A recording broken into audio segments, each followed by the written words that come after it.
அது எப்படி எல்லார் வீட்லேயும் டிவிக்கு இருக்கும் அப்படின்னு நீங்கள் கேட்டிங்கன்னா, ஒரு சின்ன சாம்பிளுக்கு ஒரு சின்ன டெஸ்ட் ஒன்று பண்ணி பாருங்களேன். நம்ம சிஎம் சார் இருக்காங்கள்ல, ஸ்டாலின் சார். ஒரு 2 இயர்ஸ் பேக் இருக்கும்னு நினைக்கிறேன். ஒரு மேடையில் பேசும்போது சொன்னாங்க, இந்த மாதிரி என்னோட கட்சிக்கு அவங்களுடைய கட்சிக்காரங்க சில பேர் பண்ணுற அட்ராசிட்டி, ஒரு சில மந்திரிகள் பண்ணுற சில அட்ராசிட்டிஸ்லாம் பார்த்து ராத்திரியில் எனக்கு தூக்கமே வரமாட்டேங்குது அப்படின்னு ஒரு 2 இயர்ஸ் பேக் இருக்குன்னு நினைக்கிறேன். அந்த வீடியோ கூட இருக்குது. அப்படி இருக்கிற அவர் என்னைக்காவது ஒரு நாள் அசந்து தூங்குவார்ல, அப்போ அவர்கிட்ட போய், ஏய் விஜய் வீட்டு விட்டு வெளியே வா, ஏய் விஜய் வீட்டு விட்டு வெளியே வா, இப்படியெல்லாம் கேட்கும் போது எனக்கு எப்படி அது தோணுதுன்னா, ஐயோ இவங்க ஒவ்வொரு வீட்டில் இருக்கிற ஒவ்வொரு விஜயும் இவங்க கூப்பிடுற மாதிரியே எனக்கு தோணுது. அப்படிதான் எனக்கு தோணுது. அதனால பொறுங்க பாஸ், வருவாங்க, முறையா வருவாங்க. ஓட்டு போடுற அன்னைக்கு ஓட்டர் ஐடியை கையில் எடுத்துக்கிட்டு ஒவ்வொரு வீட்டில் இருக்கிற ஒவ்வொரு விஜயும்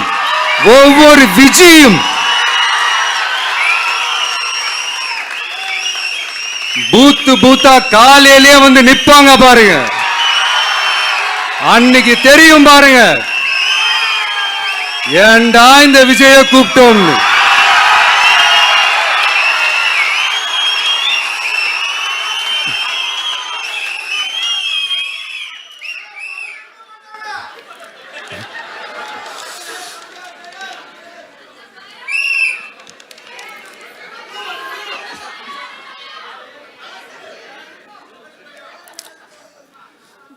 ஸோ இப்படி பேசினா உடனே இவரு நான் சினிமாவா இது அப்படின்ட்டு ஆரம்பிச்சிருவாங்க.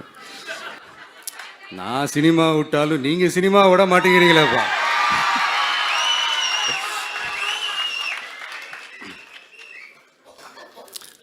அப்புறம் இன்னொரு ரீசெண்டாக அந்த ஒரு விஷயம் போயிட்டுருக்குல்ல, இந்த கருத்து கணிப்பு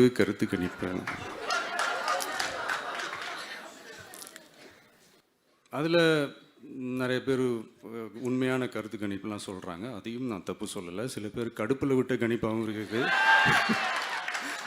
அதையும் நான் தப்பு சொல்லலை. இந்த கடுப்பில் விட்ட கணிப்பாளர்களுக்கு நான் சொல்லிக்கிறது என்னென்னா, ஒவ்வொரு ஊராக தெருவாக வீடாக போய் நீங்கள் அந்த கருத்து கணிப்பு எடுத்து பாருங்கள். ஒவ்வொரு வீட்லேயும் டிவிக்கு இருக்கிறத நீங்கள் பார்ப்பீங்க.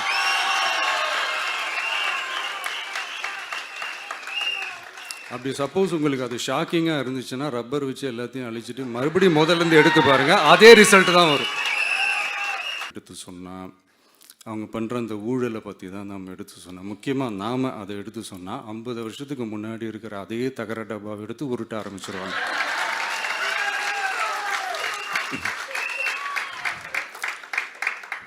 பவள விழா பாப்பாவுக்கு வேற என்ன தெரியும்?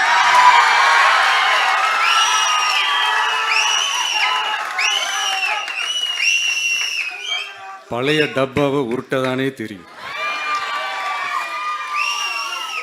அதுக்காக நாம் அவங்க பண்ணுற தப்பெல்லாம் வெளியே சொல்லாமல் இருக்க முடியுமா? சொல்லுவோம், சொல்லிக்கிட்டே இருப்போம். நம்மளை தவிர யார் அவங்கள ஏற்று நின்று கேள்வி கேட்கறது? யாருக்கு அந்த தில் இருக்குது?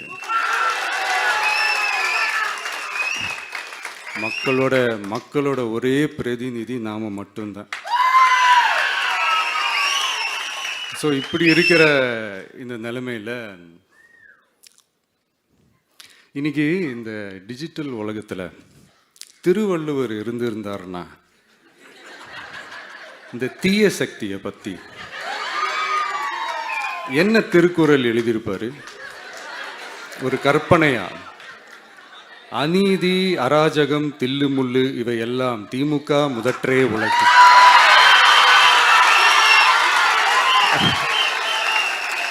ஒரு கற்பனையா?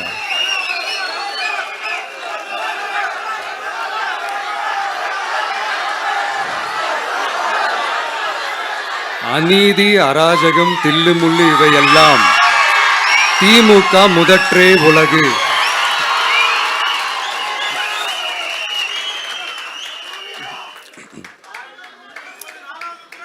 அடுத்து இந்த என்னப்பா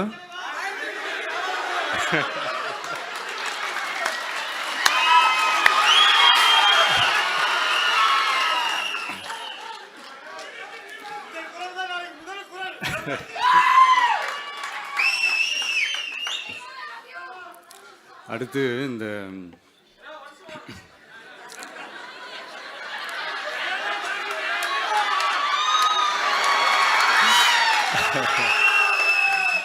சொல்லிட்டேன், 2 வாட்டி சொல்லிட்டேன்.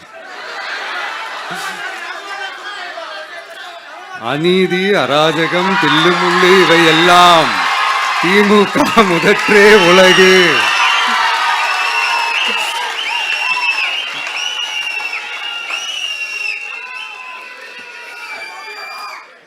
அடுத்து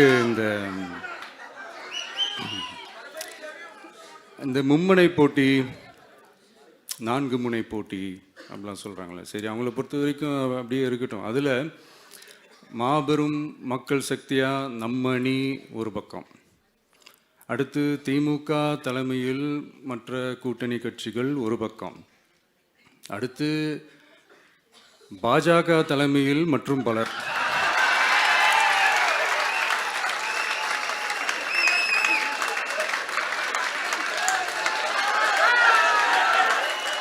என்னப்பா சிரிக்கிறீங்க? உண்மைதானேப்பா சொன்னேன்.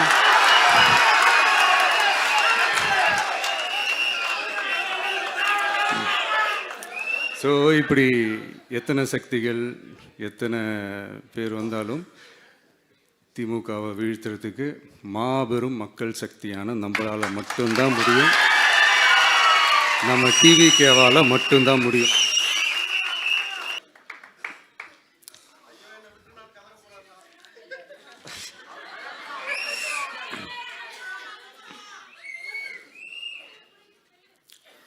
விசில் சின்னம் போகாத ஊரே இல்லை.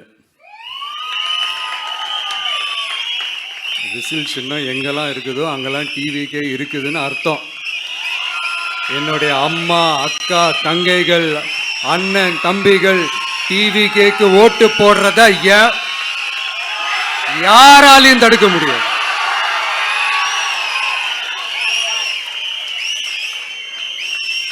ரத்த சொந்தமா நம்மள நினைக்கிற நம்மளோட வகையராக்களை எந்த கட்சியாலையும் எவ்வளவு விலை கொடுத்தாலும் வாங்கவே முடியாது.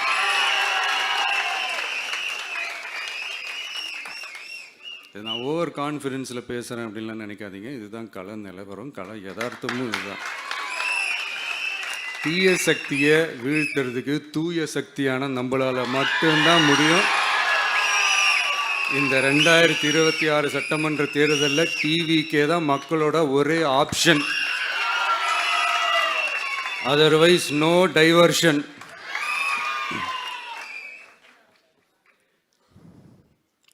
இந்த டப்பா இன்ஜின், ஓட்டை இன்ஜின், எவ்வளோ இன்ஜின் வந்தாலும் டாப் இன்ஜின் நம்ம டிவிக்கே தான்ன்றதை மக்கள் ஆல்ரெடி முடிவு பண்ணிட்டாங்க. அதனால் நம்மளுடைய தோழர்கள் அதை மனசில் நல்லா ஏற்றிக்கிட்டு இன்னும் ஷார்ப்பாக ஒர்க் பண்ணுங்க. நான் ஏற்கனவே சொன்ன மாதிரி ஒன்றியம், நகரம், பேரூர், பகுதி, கிளை எல்லா இடத்துலையும் அந்த பூத்தாக அந்த நம்மளுடைய வேட்பாளர்களுக்கு ஒற்றுமையாக இருந்து வேலை செய்யுங்க. நமக்கு மாபெரும் கூட்டணியான மாபெரும் மக்கள் சக்தியான குடும்பமாக நம்மளோட இருக்கிறாங்க. இன்னொன்று அன்றைக்கி நான் சொன்ன மாதிரி நம்மளுடைய விசில் சின்னத்துக்கு ஓட்டு போட வைக்கிறது மட்டும்தான் உங்களுடைய வேலை. மற்றதெல்லாம் மக்களோட சேர்ந்து நான் பார்த்துக்கிறேன்.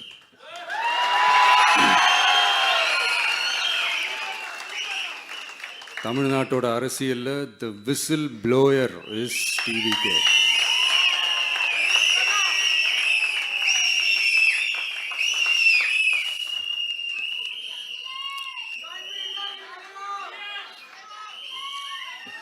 நம்ம மக்கள் இந்த விசில்ல ஊதுல இந்த தீய சக்தியும் இந்த ஊழல் சக்தியும் தெரிச்சு ஓடணும். எப்படி தெரிச்சு ஓடணும்? அன்னைக்கு சென்ட் ஜார்ஜ் கோட்டையில் டிவிக்கு ஆளும் கட்சியா எழும்.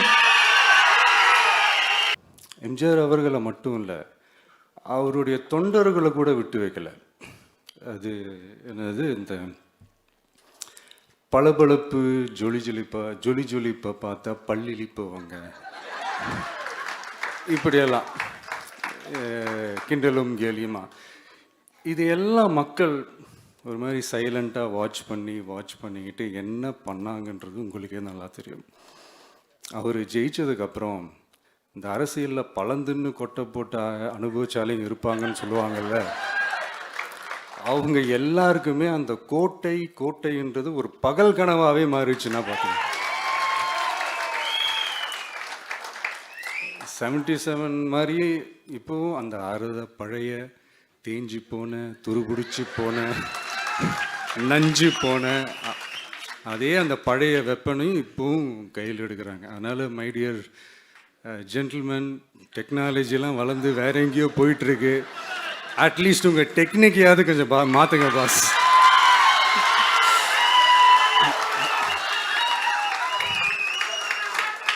காமராஜர் அவர்களையும் விட்டு வைக்கல. அவருக்கு இலக்கியம்னா என்ன தெரியும், அவர் மாபெரும் புலவர், அந்த புலவர் இந்த புலவர்னு அவரை பற்றியும் கிண்டலும் கேலியுமா. அதான் முன்னாடியே சொன்ன மாதிரி யார் எதிர்த்து நின்னாலும் அவங்கள கொந்தளிக்கிறது தான் அவங்களுடைய வேலையே.